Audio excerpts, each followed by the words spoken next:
and we back with another episode of Straight Shooters. Back to another Straight Shooters video. I'm Sid. The team chemistry is probably thrown off because of this trade. And then find a place where he can spot up and shoot from. How impactful is it when it comes to them winning? 37% from three. Where he need to be attacking the rim, because when he like that, like he unstoppable.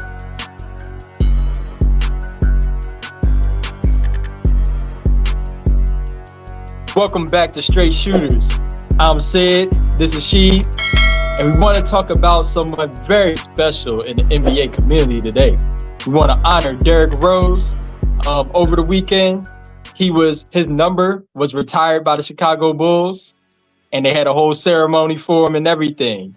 So we want to also honor D.Rose, the youngest MVP in the NBA. Rookie of the year, first overall draft pick.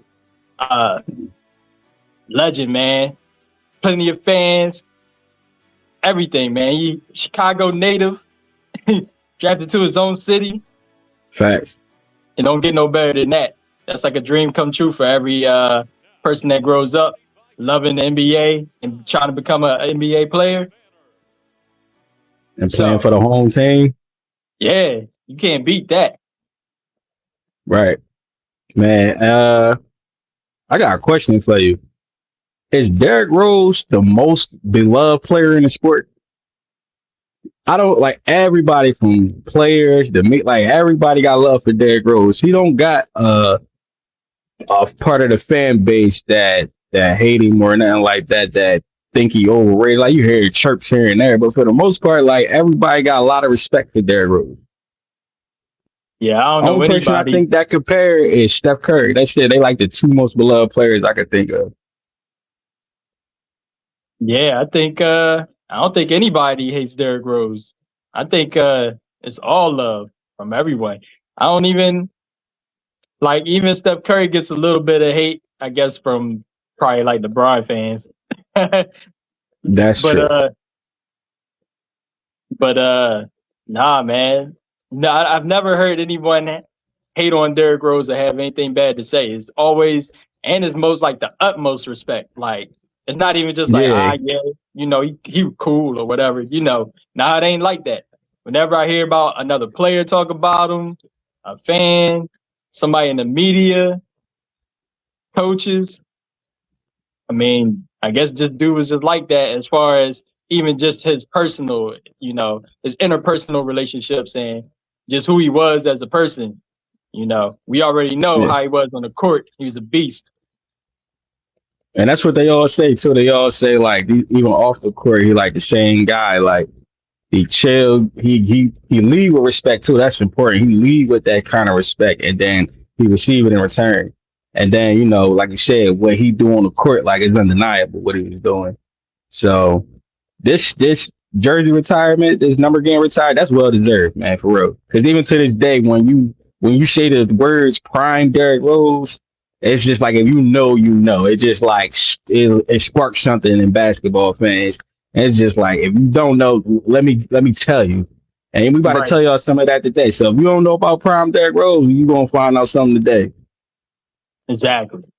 Where you want to start? I mean, it's like the highlights, the moments, like whatever. Like where you want to start? I mean, guess we gotta start from the beginning. He was actually one of Calipari's first high recruits from college to NBA, and that's when Calipari was at Memphis. Yeah. Before he even got to Kentucky. So D.Rose kind of put him on the map to get that Kentucky job. And he came into the league and just took it by storm. It was like, oh shit, he for real. Like there was no hype. There was no bullshit hype. You know what I mean? Right, exactly. It ain't like a player like, Ben Simmons, oh, he could be whatever, and then he turned out to be a bust. Like D.Rose came in and took the league by storm. Immediately. Came in basically. Go ahead, finish. No, I was just gonna say, he even took leadership. He took a leadership role right off rip. I know that's a responsibility of most number one overall picks, anyways. But for him to just come in and take the reins like that, and then continuously get that team better immediately, like Immediately. a lot of players it take a couple years to get their footing and to make their team better. But that wasn't the case Hell with yeah. D.Rose.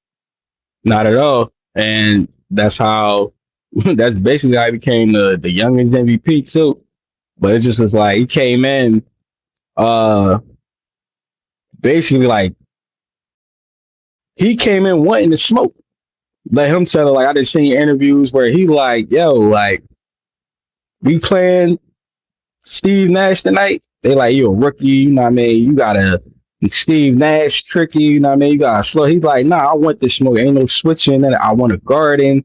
I want to go at him. They talking about like this is how he talking as the rookie. Like I'm going at Steve Nash. Oh, I'm going at Chris Paul.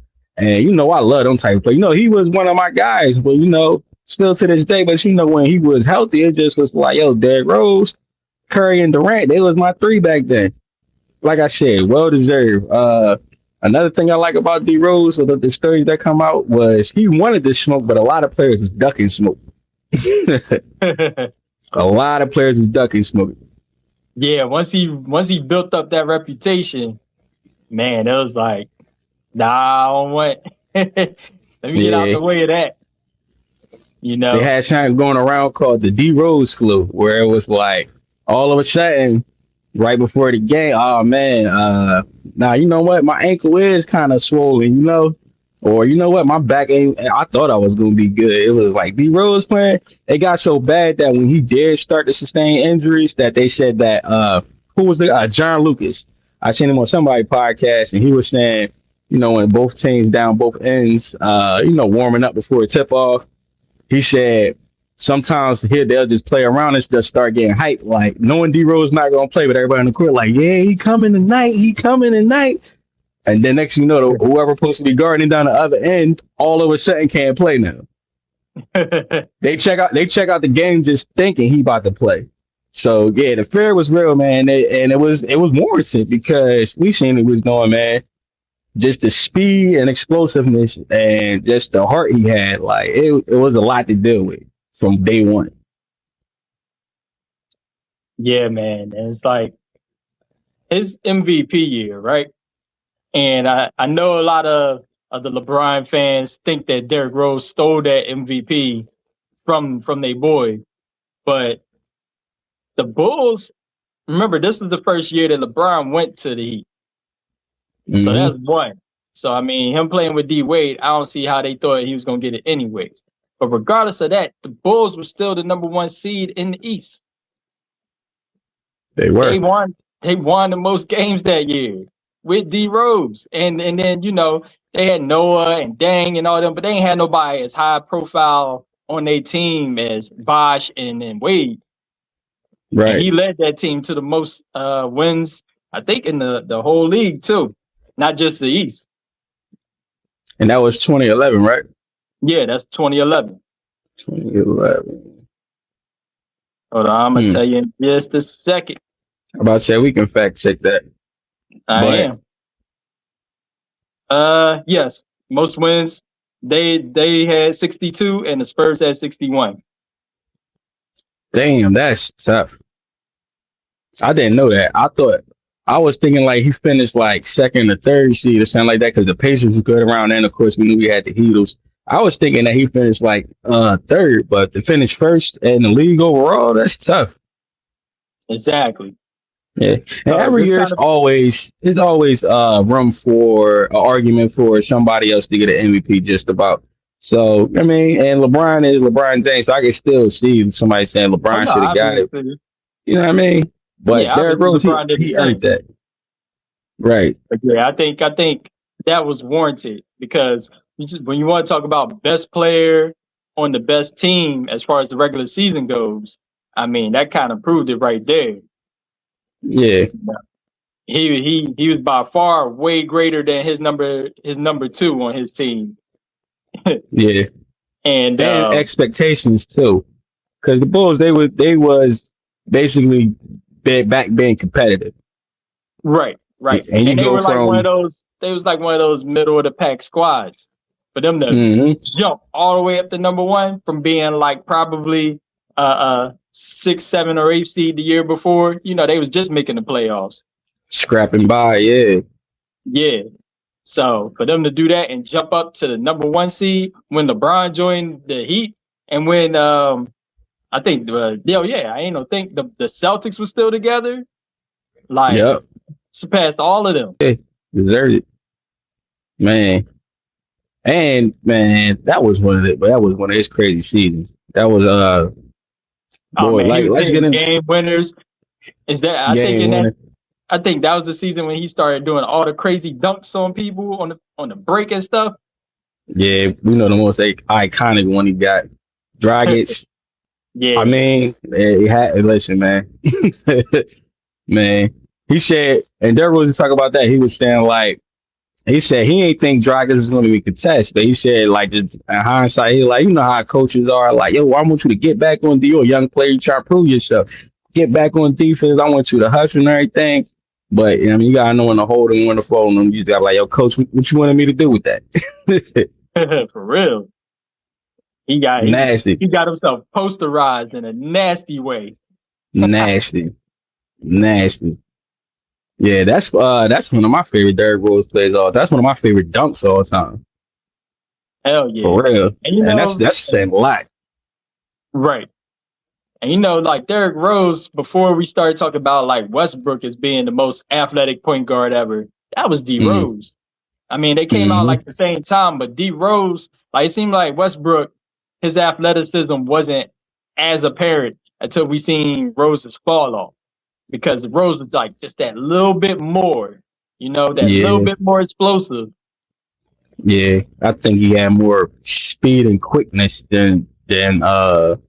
Westbrook. So that first step, it just was. Even though Westbrook first step was lightning fast, because John Wall kind of in that mix too. He's like a step under them, but as far as like the speed and quickness, being an explosive point guard, he was in that mix too.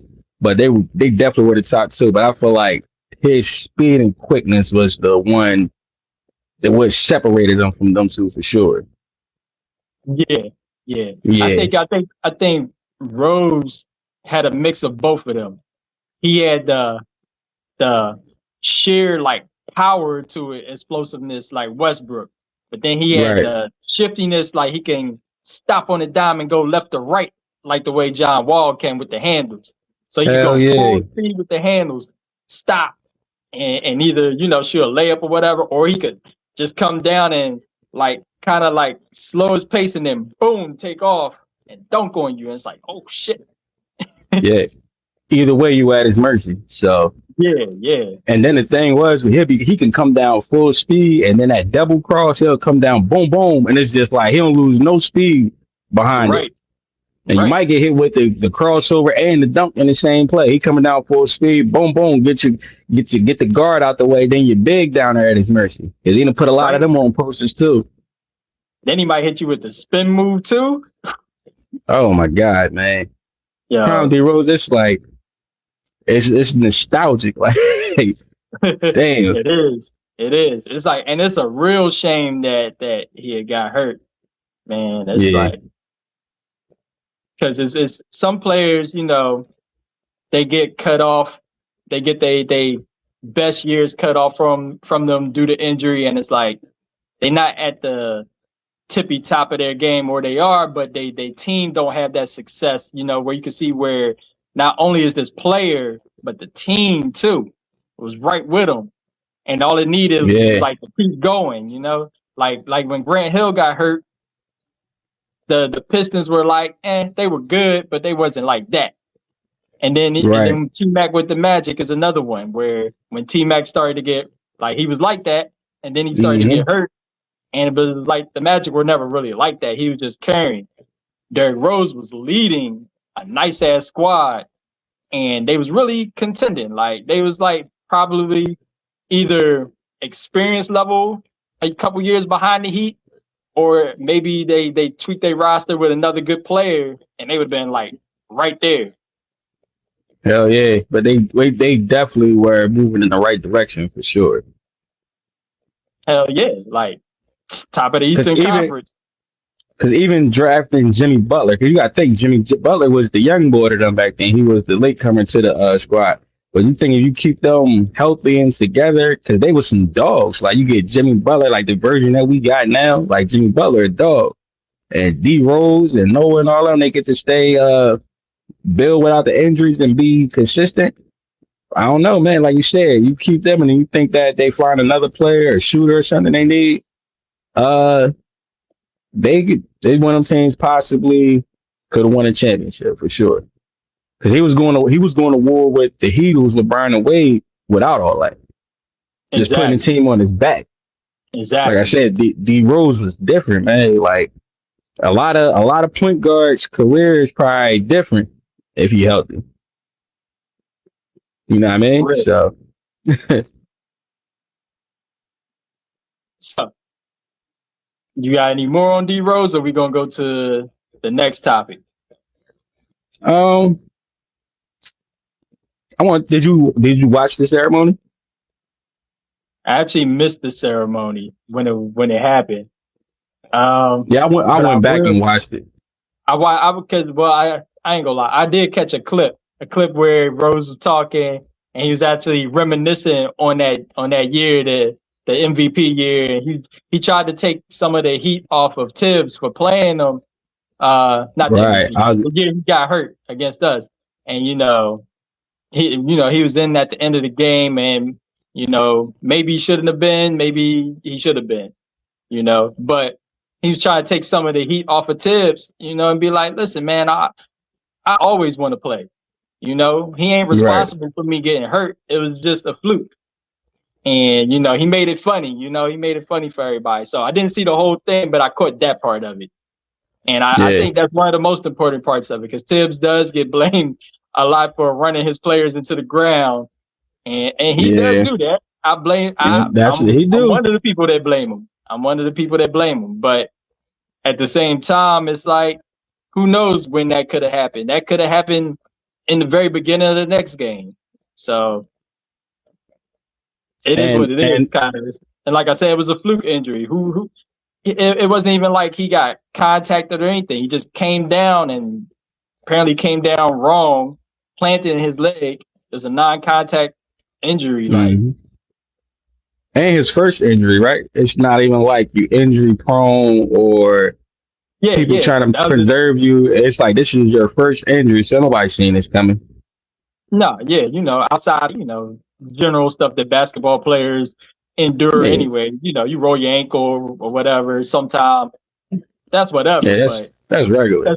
as far as a major injury that needed surgery, I mean, in fact, this was the only major injury. Like, it just kept lingering afterwards. I Yeah, don't no, think remember he Derrick did he Rose. did the other he did the other knee like 2 years later or when he came back. Remember he did end up doing both knees, but that was He the did. very first one. Yeah, Oh, for okay. sure. I'm mistaken. I'm mistaken then, because I thought it was the same knee again. Mm-mm.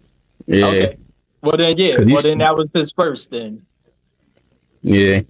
So yeah, I did watch the ceremony. Like I said, I rewatched it on YouTube or whatever. But that's part of the reason why he is so beloved. It's like it's a classy move, knowing that Tibbs get blamed for it. And he like, nah, I wanted to play. That shit on me is just like he when he take full accountability for whatever going with him.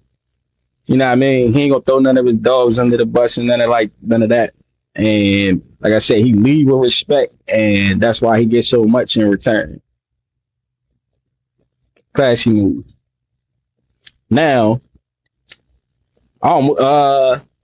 just hearing his story too, man. Like coming from the trenches, like coming from Chicago, we all had heard about Chicago before. We see how it is now.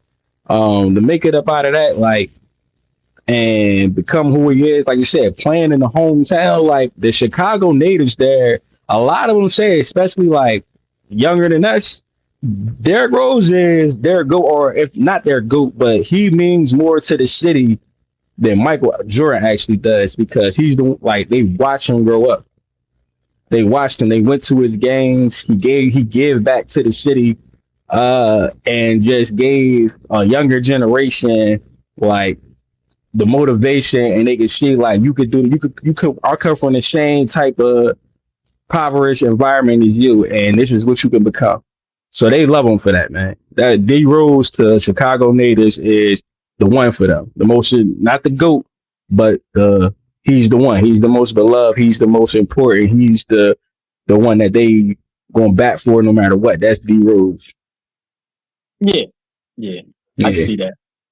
The city hero, the the people's city champ. hero, the people's champ for sure. Yeah,